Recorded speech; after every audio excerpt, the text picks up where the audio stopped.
Je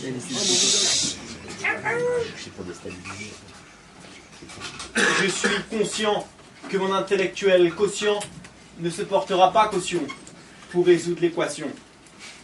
Propos futile, mon prof aussi faisait des prophéties à profusion sur ma soi-disant future profession. Ainsi, galvanisé d'aplomb par ses antiques diplômes antiques, il me jugeait d'un œil de plomb, montant d'un ton comme dans un taf de pion, jusqu'à que je pète les plombs devant sa face de fion. Quand les formules se métallisent et que les matheux se mettent à l'aise, au fond de la classe, moi j'étais mal. Je n'ai jamais aimé Thalès. Au lieu d'apprendre ses théorèmes, moi je pensais aux rimes, au goût que mon goûter aurait et à mes billes météorites. Devant leurs formules, mes profs étaient formels, avec leur haleine de formol et leurs mots mal formés. Mes efforts, jamais de colère, disait-il, avec leur enseignement scolaire. Je n'aimais que l'art, et en cas de colère, je jouais avec mon cas de couleur. Quand fallait faire les oxymores, moi je disais nique sa mère. Et au concours de métaphores, seuls les premiers à faire. Pendant que les insolences n'avaient que l'insolence pour assonance face au tableau avec un lent silence. Le prof nous assénait Racine, Rousseau, Ronsard, et puis le roi Hassan, 3 ou 4 heures jusqu'à ce que je m'enracine. Mon seul bonheur, c'était de quitter la salle.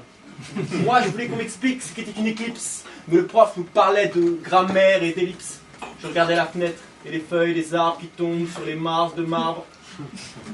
Dans mes souvenirs d'enfance, je lève mon doigt, frottant mes pupilles sur mon pupitre en bois.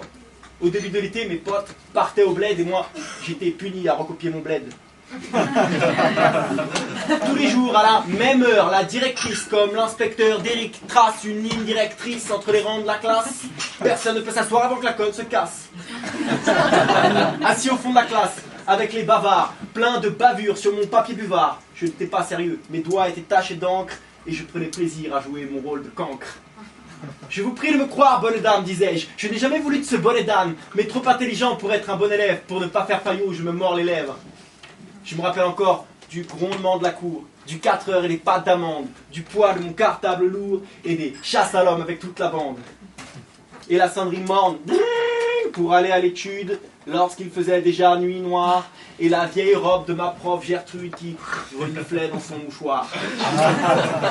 On attendait tous l'été. Au moins il n'y avait pas de bulletin, pas d'exercice en ballottement ni de colonne de verbes en latin.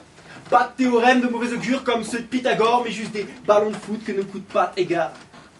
Les primes verts de mon école primaire périmaire. L'âge de glace des culottes est dégueulasse, fila comme un train sur le terrain, et même si je suis toujours petit quand je regarde le ciel, maintenant sur toutes les balançoires, mes pieds touchent le sol.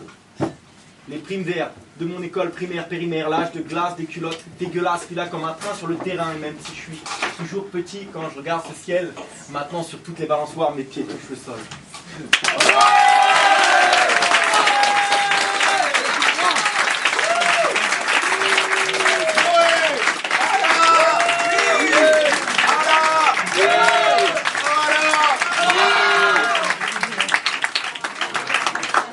Ok, on a un 9,2, 9 tourons, 9,7, 9,5 et un 9,8 à